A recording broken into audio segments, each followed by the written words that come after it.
नमस्कार विद्यार्थियों, हम रीतिकाल के कवियों के अंतर्गत कवि पद्माकर के भक्ति संबंधी पदों की व्याख्या कर रहे थे। इससे पूर्व की कक्षा में हमने कवि पद्माकर के भक्ति संबंधी कुछ पदों की चर्चा की थी। आज पुनः कवि पद्माकर के ही भक्ति संबंधी पदों की व्याख्या हम करेंगे। सबसे पहले हम लेते हैं मीठो महामिश्री ते मनोहर को कह कंदक लान के तेसो त्यो पद्माकर प्यारो पीयूष ते कामद काम दुधान के ऐसो शीतल स्वाद सिरे सबते सुचि है जल गंग तरंग को जैसे क्यों न कहे मुख पांचों सो शिव सांचे राम को नाम है ऐसो। प्रस्तुत पद में कवि पद्माकर श्री राम की जो महिमा है, श्री राम की भक्ति है, उसे व्यंजित करते हुए कहते हैं कि श्री राम का जो नाम है वह मिश्री से भी बहुत मीठा है। मीठो महामिश्री ते मनोहर, श्री राम का नाम मिश्री से भी बहुत मीठा है और मिठाई के टुकड़े के समान मनोहर है, मन को हरने वाला है। त्यों पद्माकर प्यारो पीयूष ते, कवि पद्माकर कहते हैं कि वह प्यारो पीयूष थे, पीयूष अर्थात अमृत, वह अमृत से भी अधिक प्यारा है। कामद काम दुधान के ऐसो, और वह काम दुधा के समान हमारे मन की वस्तुओं को प्रदान करने वाला है। काम दुधा अर्थात कामधेनु, जो हमारी प्रत्येक मनोकामना को पूर्ण करती है। तो श्री राम का नाम पद्माकर कवि के अनुसार ऐसा है जो हमारी प्रत्येक कामना को पूर्ण करने वाला है। शीतल स्वाद सिरे सवते, यहाँ कवि राम की महिमा का बखान कर रहे हैं कि राम का जो नाम है वह अत्यंत शीतल है, मन में शांति प्रदान करने वाला है।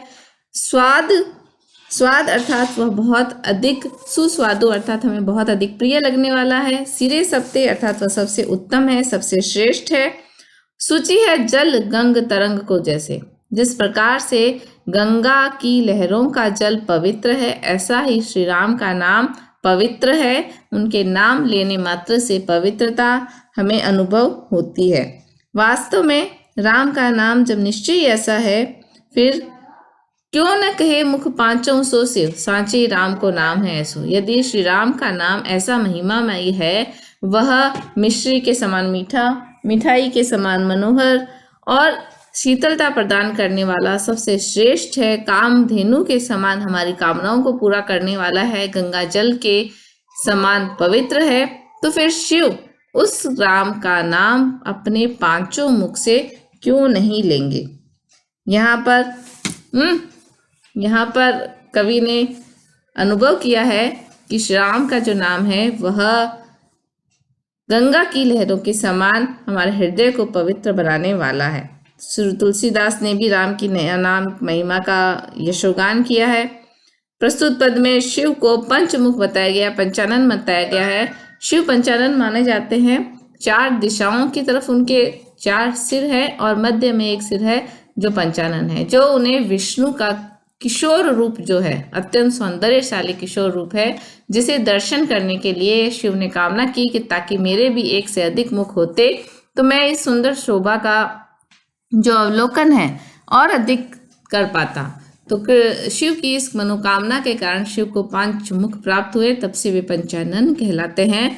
तो कवि यहाँ कह रहा है कि राम की उस नाम का बखान इसलिए पांच मुख से शिव भी करेंगे क्योंकि राम का नाम सर्वश्रेष्ठ है। यहाँ पर उपमा, व्यतिरेक और आक्षेप अलंकार का प्रयोग किया गया है। छंद सवैया है ये, और सवैया छंद के अनुकूल यहाँ पर अंत्यानुप्रासकता भी हमें दिखाई दे रही है, लय और गति दिखाई दे रही है पदों में। आक्षेप अलंकार वहाँ होता है जहाँ कोई विशेष बात कहने के लिए कवि जो बात है उसका निषेध करता है। मूल बात है, कोई विशेष बात कहनी है, इसलिए मूल बात का निषेध करता है। तो यहाँ पर कवि राम की नाम की महिमा का बखान करने के लिए उसे जिस प्रकार से ये अनेक उपमाएं दे रहे हैं, वहाँ पर वह निषेध कर रहा है, राम के नाम की महानता का निषेध करके उसे और अधिक महान, विशिष्ट बात के रूप में महान बता रहा है।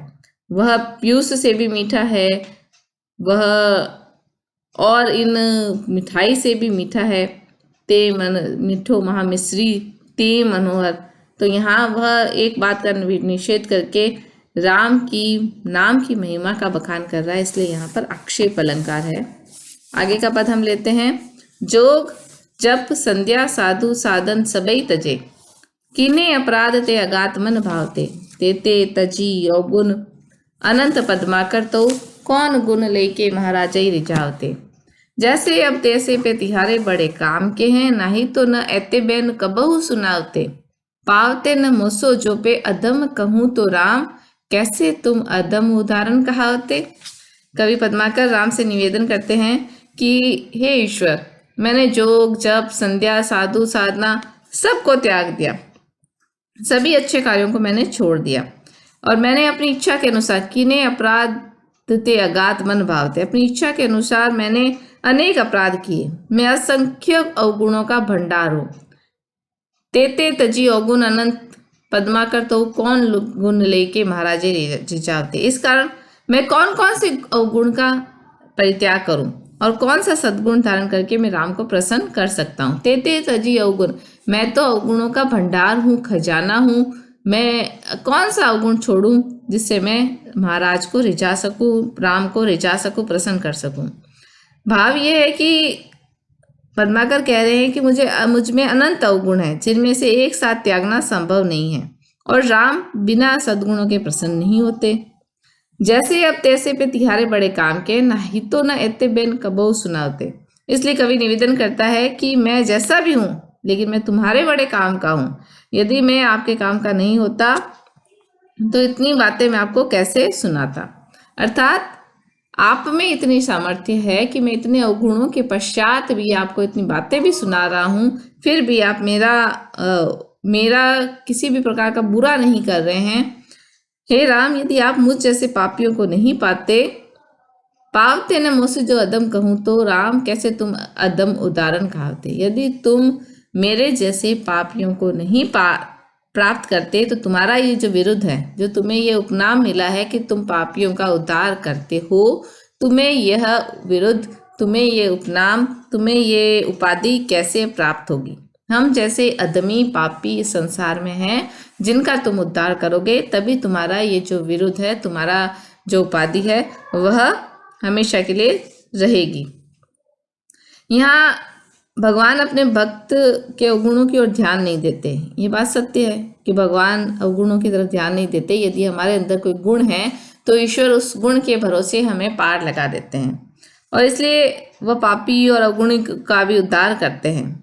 तो इसी भाव को लेकर अनेक अन्य भक्त कवियों ने भी अपनी बात कही है, और पद्माकर भी वही बात यहाँ पर कह रहे हैं। अनुप्रास अलंकार है, नम्रता का भाव है, और छंद की, कवित छंद की जो गहरता है वह भी यहाँ दृष्टिगोचर होती है। अब कवि आगे कह रहे हैं कि काम बस सुपन का नाम गनिका सी तरी, क्रोध बस रावण तरियो जो लंक लाछई, कहे पद्माकर विमोह बस विप्र तरियो, लोभ बस लुब्धक तरियो सो बान बाछई, और गिद्ध गृह ग्राह है न गाये परे, तेते तरे तरीगे न केते काछ काछी, याते विधि कौन हूँ जो रघुराज ही के पाछे ही परोगे तो तरोगे यार आछे। कवि भक्तिपूर्वक कहता है कि भगवान श्री राम के प्रति जिस प्रकार से राम ने काम के वशीभूत हुई शूर्पणखा को तारा, वह एक प्रकार से काम के वशीभूत गणिका के समान हो चुकी थी। उस शूर्पणखा का आपने तार किया, उसका उद्धार किया, और उसी प्रकार से जो रावण क्रोध के वशीभूत होकर आपके पीछे लगा था, आपने उस रावण का भी उद्धार किया।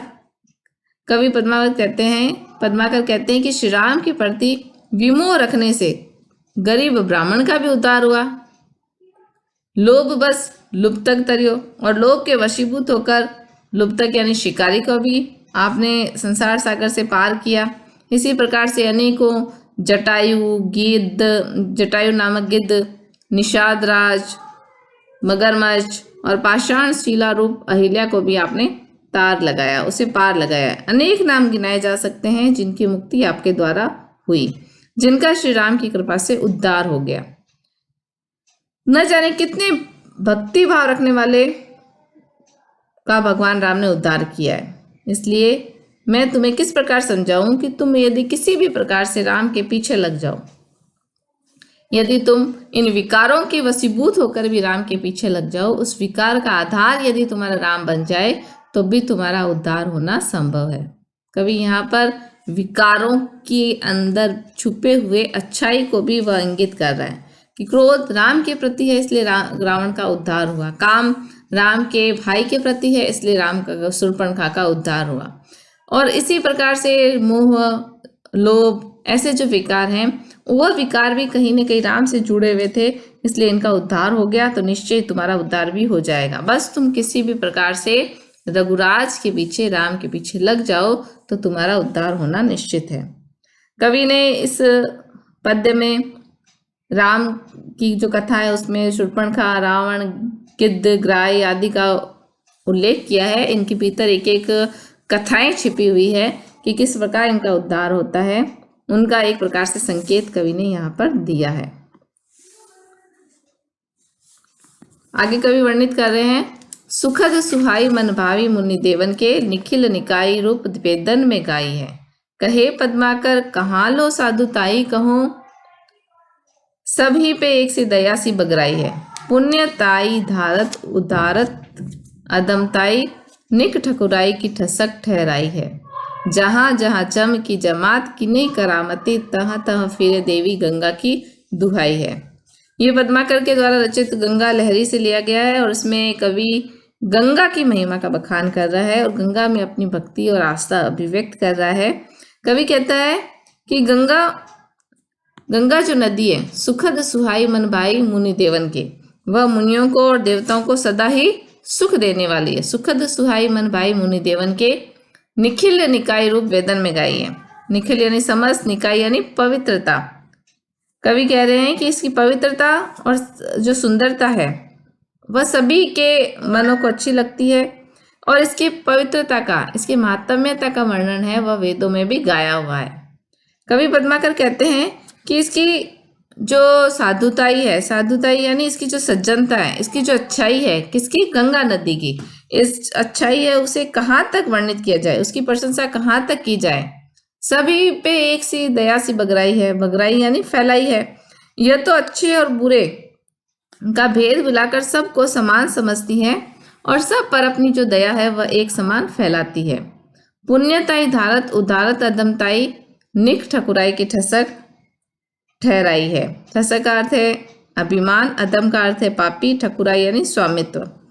कवि कह रहा है कि यह तो जिस प्रकार से एक जैसी दया फैलाती है, ये पुण्य भावना को धारण करती है और अदम लोगों के पापों को नष्ट करती है। पुण्यताई धारत उदारत अदमताई, निक ठकुराई की, ये इस तरह से अपने स्वामित्व या विशिष्ट प्रभाव की ठसक धारण करती है। यही इसकी ठसक है, यही इसका गुण है, किसका, गंगा नदी का, कि यह पुण्य को धारण करती है और अपावनता को उदारती है, नष्ट करती है। इस संसार में जहाँ जहाँ यमराज की सेना अपनी करामात दिखाती है, जहाँ जहाँ जम की जमात की न करामाती, तहाँ तहाँ फिर देवी गंगा की दुहाई है। अर्थात मौत का कार्य करती है यमराज की सेना, वहाँ वहाँ गंगा देवी की दुहाई फिरती है। अर्थात गंगा के प्रभाव का नाम लेने मात्र से यमराज की कोई भी कुचाल काम नहीं करती और सबका उद्धार हो जाता है। सब इस संसार से मुक्त हो जाते हैं गंगा नदी में स्नान करने के बाद। भक्ति आस्था के पुंज गंगा के महात्म्य की व्यंजना की है। गंगा को सभी का उद्धार करने वाली और यमराज की जो कुचाल है उससे बचाने वाला बताया है। यहाँ पर उल्लेख, अनुप्रास और यमक अलंकार का प्रयोग कवि ने किया है। पद की दृष्टि से यह ज्ञता और लय से युक्त पद है, जिसका प्रयोग रीतिकाल की ज्ञता के अनुकूल कवि ने किया है, जिसमें ब्रज भाषा का जो सौंदर्य है वह निहित है। ब्रज भाषा की जो स्वर मधुरता है वह प्रस्तुत पद में हमें दृष्टिगोचर होती है। तो विद्यार्थियों, आज हमने पद्माकर के भक्ति से संबंधित पदों की व्याख्या की और हमने पद्माकर रीतिकाल के कवि होते हुए भी किस प्रकार से भक्ति रस से भरे हुए सुंदर पद लिखते हैं, जहाँ पर उनकी विनम्रता है, दयनीयता है, स्वयं के पापों की बात कही गई है और एक प्रकार से वह एक भक्त कवि के रूप में इन पदों में हमारे सामने आते हैं। और आगे की कक्षा में हम अब पद्माकर से अगले कवि जो सेनापति हैं उनके जीवन के बारे में परिचय प्राप्त करेंगे और उनके पदों की व्याख्या करेंगे। धन्यवाद।